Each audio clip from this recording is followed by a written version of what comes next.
Pardon me, ladies and gentlemen, for saying it again, but I woke up feeling dangerous today. Why is that? Check out the title menu. Speaks for itself. Fallout 76, we're back. It goes without saying, it was Bethesda Game Studios' biggest mistake. But with every mistake that we make as people, we can choose to ignore it, or we can look at it, learn from it, and grow. And I feel like without a big miss like 76, you may not get the potential peaks that Starfield can reach.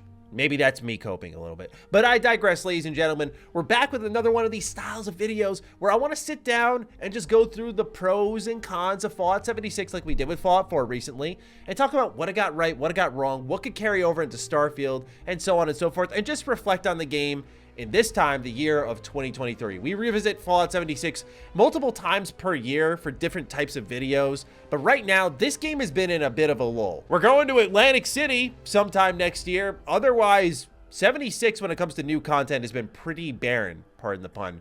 I'll start off with a compliment. I think one thing that 76 really got right is its visual direction. When you take a look at the map, and the diversity of locations. I love this map, by the way. It's one of my favorite parts of the game, truthfully. There's a lot of environmental diversity throughout this map. I know it's not the most content-rich and exciting quests found within the map, but I really, from what we've seen with Starfield and the visual direction it's gone in, I feel like we're going to be in good hands in that way. It's just something I hope I see in Starfield.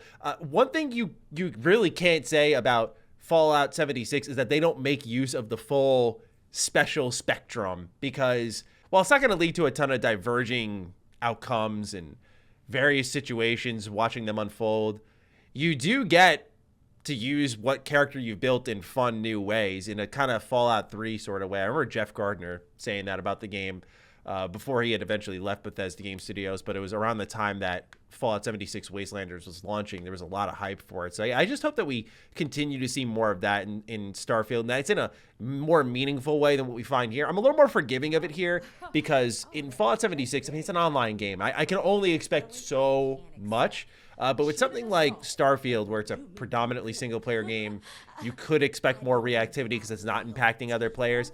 I do hope they take it the extra mile, like different quest outcomes, different quest rewards, that type of stuff is really what I'm hoping we get in Starfield. I also want to shout something out in this game, which is because of the continuous updates, they've thrown a lot of different settings into Fallout 76, which I can personally appreciate.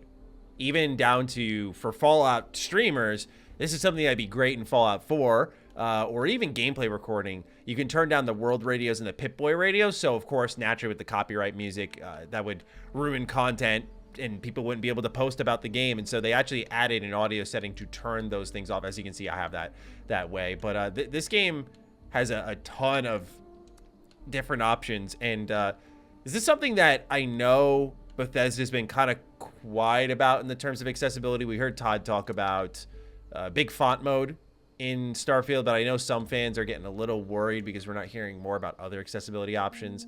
Oh, the AI. Oh boy. This is something we talked about with Fallout 4 as well. Gotta get better with that. To make combat fun, enemies need to be somewhat intimidating. Now, maybe your standard ghoul doesn't need to be absolutely massacring you, but again, just to shift topics there, you can see right before our eyes, the AI easily gets caught on environments here, which is because a lot of the bugs and glitches that were found in 76, part of the eruption from a lot of people were, there were bugs and glitches from Fallout 4 that were completely unaddressed. And I get it, right? A lot of the time on this game was spent trying to figure out, like, can we make it online? Does it work in Creation Engine? All that fun stuff. And so a lot of the bugs and glitches, as you see, the world was just streaming in front of me, didn't get ironed out, and they're still getting ironed out.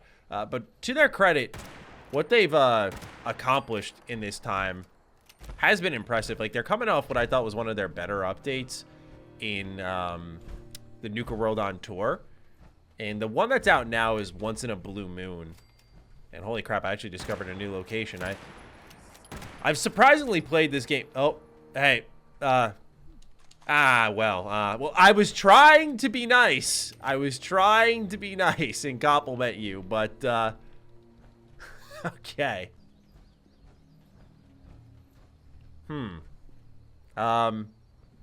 Yeah, about that AI. Let's see if I'm actually, I take it all back. I take it all back. I'm trying to be a nice guy, man. You're making it so hard. You're making it so hard. Come on, man. Oh my God. Back to my positive swagger here. This may be a good example of what I was talking about with environmental diversity. Like you can see up there, there's a nice big mining machine. And you see here, this is Charleston, I believe. Up here, an airport. You see a satellite dish. We just came from this little fort here on the bridge. See, if Starfield can get that moment-to-moment exploration, again, this is something I complimented at launch for 76.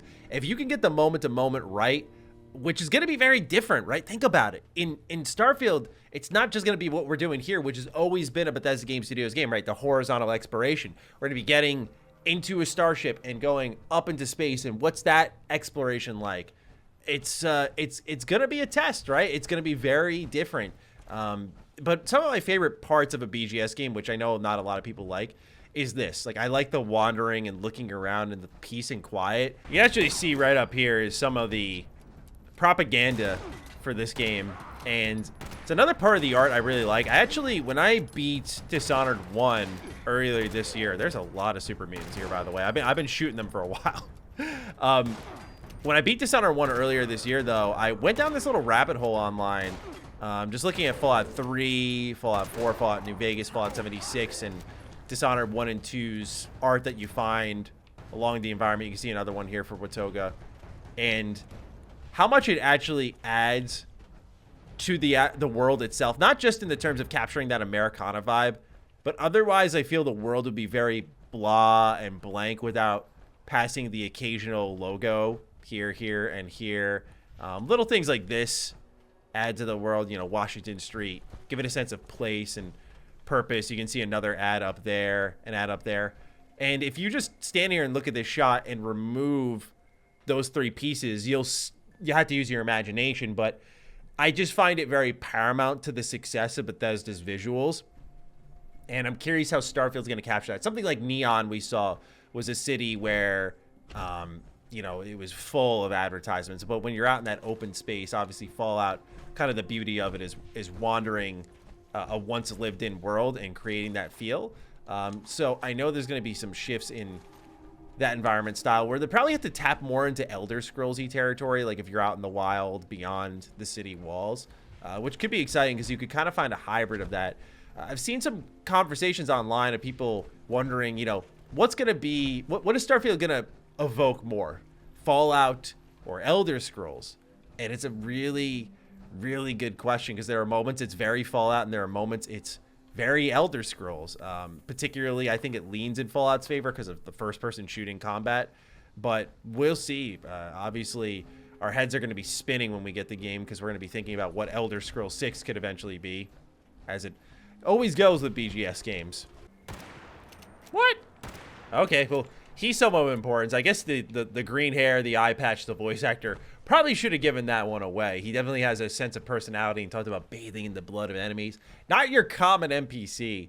I wonder how killable NPCs will be in Starfield, though. I feel like it's going to be your typical Bethesda Game Studios fare there, where it's, you know, most of them are not fully killable. Look at this guy. This guy's living down that little pit, and this super mutant is just chilling up here. Wow, the AI is really, like, it's something I highlighted in my review of the pit, but, like, the AI is just not in a good place right now for 76. And this is after, like, no content's been added for a hot minute. Sheesh, man. Oh, my weapon broke. Oh, boy. Weapon durability. My love-hate relationship with it. Like, it works so well in Fallout, and I think it's probably me just being a fanboy willing to accept it. Because otherwise, oh, it can run me up a wall. This gun barely has ammo, but it should finish the job at least. It didn't finish the job. That's crazy. Yeah, this weapon will do the trick. Nice fully auto Tommy gun. We can actually see the super mutant is right outside that dude's hideout now. That's hilarious. Look at him go. They're making their way to me, no doubt. Here we have what is undoubtedly going to be a major piece of Starfield. Settlements, outposts, whatever you want to call it. This individual here built what I thought was a pretty impressive camp. That's what it's called in Fallout 76. And you can see people love this stuff. I'm not really at odds with this part of the Bethesda Game Studios community because I think there's a lot of potential found in this type of stuff here, especially seeing some of the cozy community built homes. To me, my actually favorite experience with building stuff in a BGS game was the Hearthfire DLC from Skyrim. I love that thing, man. Just the idea of going out in Skyrim, collecting resources and building this cozy home. I remember it was like a snow day too from school. Like we had school off when it came out, and it was just such a cozy vibe. And so people have naturally taken that much further and have made really thoughtful homes. And when it comes to Starfield, we already saw the outposts are going to be expanding in terms of who you bring to your settlement, but the amount of decorations that have been poured into this game is impressive. I mean, granted, it's a part of the support for the game because look at it. Someone even built a little garage here. This is awesome. I guess the person was waving to me. Community here is great. How do you hold on? There we go. And here you can see my dingy little camp. Let's see if we can actually place this thing. Holy smokes. I'm sure it's not going to look great, but it'll work. It'll do. Oh, you can actually use a free cam in this. That's actually awesome. That's a great feature. Oh, man. I hope they have this sort of free cam in Starfield because we know we have the top-down one, but this... Oh, my God. This makes building so much better. And then you could toggle the camera, so it's not just the first person. No wonder people could build such cool stuff in this game now. You can just float around and really get crafty with it. Now you got to modify what's been built, so there is that. But if you placed an object, you could just flip cameras, which is pretty cool. Welcome to my my home. You can see I spent so much time on this here. So this is actually one of my favorite parts about 76 is the perk cards. I actually think they got builds right compared to Fallout 4. The gum was always funny.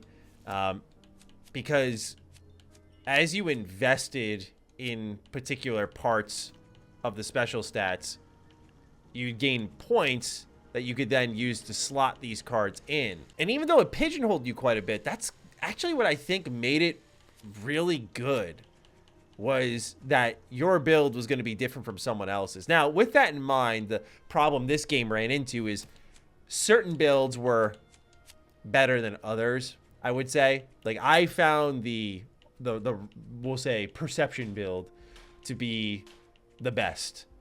I tried a strength build on PS4 when the game first came out and did not have much fun with it. The only strength stuff you'd want is probably something like this. This is a really good one. Because then you can combine the cards and upgrade it. And so, yeah, this is one thing that I hope kind of in the spirit carries over into Starfield. The build crafting is strangely good, which is not what I expected. I remember going into the launch of this game, this was not the thing I was high on, but it's actually one of the few things I praise when I go back to it. They also have legendary perks for, you'll see once you hit level 50, and gives you a little bit of an end game boost. There's a lot of them. Holy smokes. Look at that. One for every special stat too.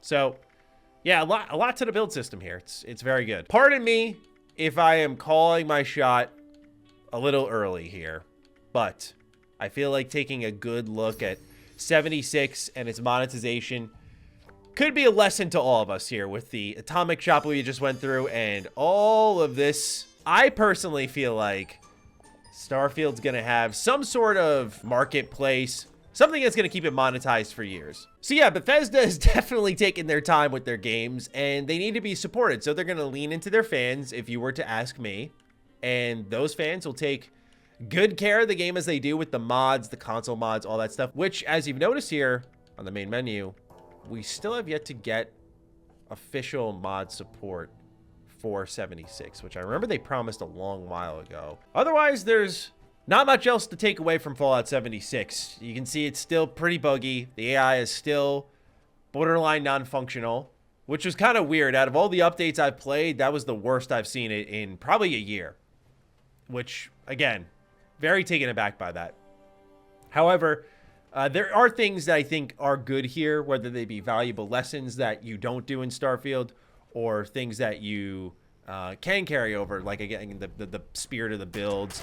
I am trying to wrap up a video, ma'am, and turret. Come on now. There we go.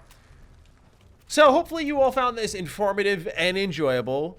Please do let me know your thoughts down below on Fallout 76 in 2023, how you're feeling about it, if you're diving back in, if you're feeling a little hopeless, because the content additions have been pretty skim for the most part. And this is, again, the bug quality.